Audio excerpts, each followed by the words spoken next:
नमस्कार फ्रेंड मु आज नहीं आसी जनवरी 26 को सुंदर भाषणटी चलतु भिडियोटी को स्टार्ट करिबा।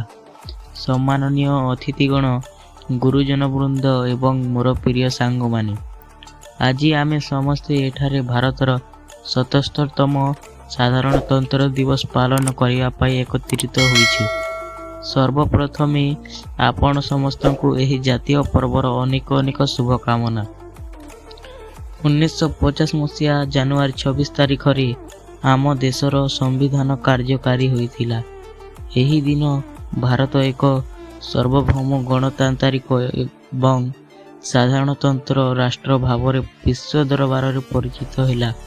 Doctor B R. अम्बेडकर नेतृत्व रे गढ़ा जाइथिबा आमर एही संविधान आमको समानता स्वाधीनता एवं न्याय प्रदान करिथाय। आजिर एही पवित्र दिन रे आमे सेही शहीद एवं संग्रामी मानकु मने पकाइबा उचित जेउ मानक त्याग जोगु आमे आज स्वाधीन भारत रे श्वास नेउछि। केवल पताका उत्तोलन करिबा आमर लक्ष्य नुहे बरं देश को समृद्ध स्वच्छ एवं शक्तिशाली करिया पाई शपथ नेबा आमर कर्तव्य। आसंतु आमे समस्ते मिलिमिशि जाति धर्म एवं वर्ण निर्विशेष भारतर उन्नति पाई कार्य करबा।